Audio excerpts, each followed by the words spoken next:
മുത്തനബി സല്ലല്ലാഹു അലൈഹി വസല്ലമ തങ്ങളോടുള്ള മഹബത്ത് നമുക്ക് വേണം.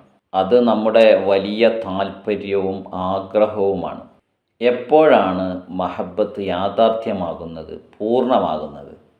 തൻ്റെ ഇഷ്ടത്തെക്കാൾ തൻ്റെ മഹബൂബിൻ്റെ ഇഷ്ടങ്ങൾക്ക് മുൻഗണന നൽകുമ്പോഴാണ് മഹബത്ത് പൂർണ്ണമാകുന്നത്, യാഥാർത്ഥ്യമാകുന്നത്.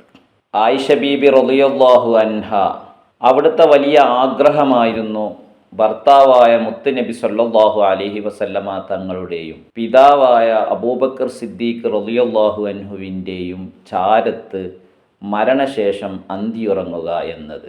ആ വലിയ ആഗ്രഹം മനസ്സിലിരിക്കെ ആണ് മരണമാസന്നമായ സയ്യിദുന ഉമർ ഇബ്നുൽ ഖത്താബ് റളിയല്ലാഹു അൻഹു ആ സ്ഥലം തനിക്ക് അനുവദിച്ചു തരുമോ എന്ന് ആയിഷ ബീബിയോട് ചോദിക്കുന്നത്.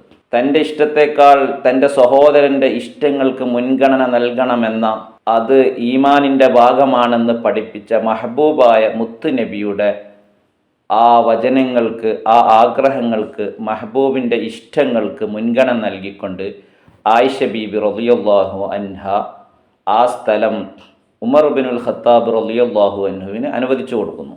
മഹാന്മാരായ സ്വഹാബത്ത് അവരുടെ വലിയ ആഗ്രഹമാണ് മദീനയിൽ മുത്തുനബിയുടെ ചാരെ, മുത്തുനബിയെ കണ്ട് മുത്തുനബിയുടെ സംസാരങ്ങൾ ആസ്വദിച്ച് ജീവിക്കുക എന്നത് വലിയ ആഗ്രഹമായിരുന്നു. പക്ഷേ മഹബൂബായ മുത്തുനബി സല്ലല്ലാഹു അലൈഹി വസല്ലമ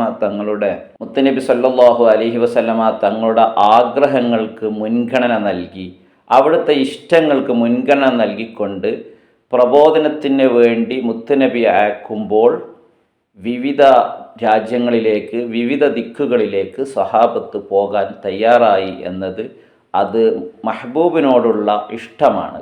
ഉദാഹരണം, മുആദ് ബിൻ ജബൽ റളിയല്ലാഹു അൻഹുവിനെ യമനിലേക്ക് അയക്കുന്ന രംഗം അത് തന്നെ നാം പഠിച്ചാൽ നമുക്ക് മനസ്സിലാകും.